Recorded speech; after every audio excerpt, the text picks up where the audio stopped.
Pertama, sejak kita memulai untuk memikirkan bagaimana ada sebuah terobosan untuk menyelesaikan isu guru honorer, Mas Menteri itu sebenarnya sudah mengambil posisi dari awal sangat jelas bagaimana guru-guru kita tidak boleh ada guru yang dibayar dengan tidak layak.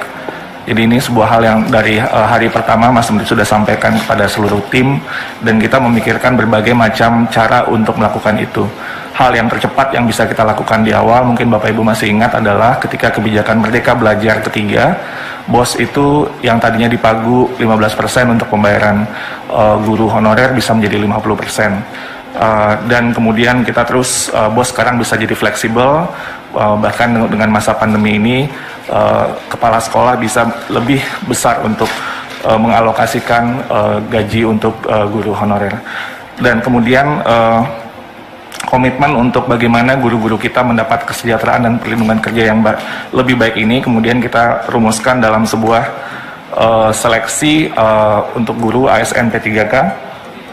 Mohon maaf, bisa ke halaman 2, ya betul, halaman 24, silakan Mas Iwan, mohon maaf.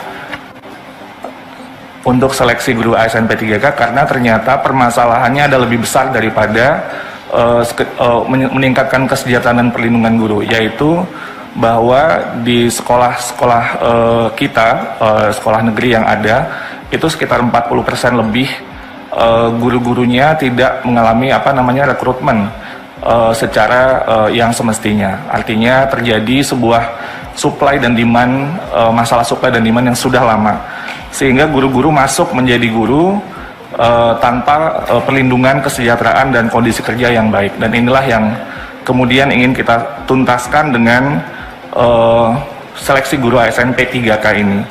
Dan angkanya sangat besar, angkanya itu kebutuhan rekrutmen guru di sekolah-sekolah negeri itu sampai 1 juta lebih formasi.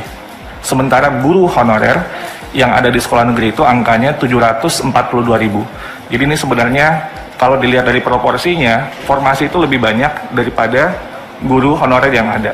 Jadi itu menunjukkan ketimbangan supply dan demand yang sangat besar. Dan itu yang juga ingin kita selesaikan, sambil kita juga bagaimana peningkatan kesejahteraan perlindungan untuk guru-guru kita dan kesempatan mereka untuk mendapatkan kompetensi yang lebih baik. Lanjut. Dan terus sampai kemudian desain tesnya pun kita ingin maksimalkan. Kalau biasanya tes ASN itu hanya sekali, ini bisa sampai 3 kali kesempatan. Dan kemudian skema-skema afirmasi pun dipikirkan, sehingga barulah kita mulai tes itu di pertengahan tahun 2021. Dan desain dari tes ini untuk mengingatkan kembali, kita memikirkan afirmasi bukan saja dalam bentuk bonus poin, tapi juga afirmasi untuk sekolah negeri dan juga afirmasi untuk Pemda. Jadi di tes seleksi tahap pertama itu tidak ada guru swasta yang boleh untuk ikut tes seleksi tahap pertama. Dan ini sebenarnya spiritnya adalah untuk memproteksi guru-guru di sekolah negeri.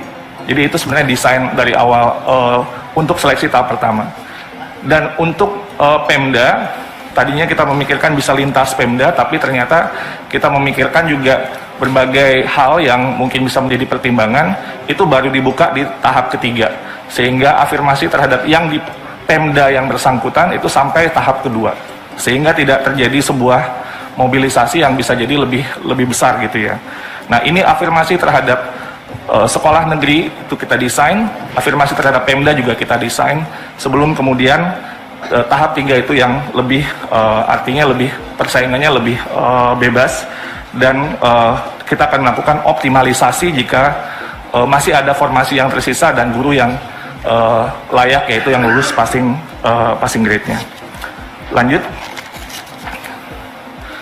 Dan inilah dengan berbagai dinamika yang terjadi pada saat perancangan dan proses seleksi, kita memberlakukan kebijakan afirmasi dan juga penyesuaian nilai ambang batas sebagai bentuk keberpihakan kita untuk mendorong semakin maksimal guru-guru kita yang bisa lulus untuk seleksi dan mendapatkan formasi ini. Pertama, sertifikat pendidik, lalu kemudian usia di atas 35 tahun, penyandang disabilitas, dan guru honorer PHK 2. Dan kemudian kita lakukan juga kebijakan penyesuaian nilai ambang batas di mana untuk guru-guru yang sudah lama mengabdi, yaitu dengan usia di atas 50 tahun, itu kompetensi teknisnya otomatis langsung 100%.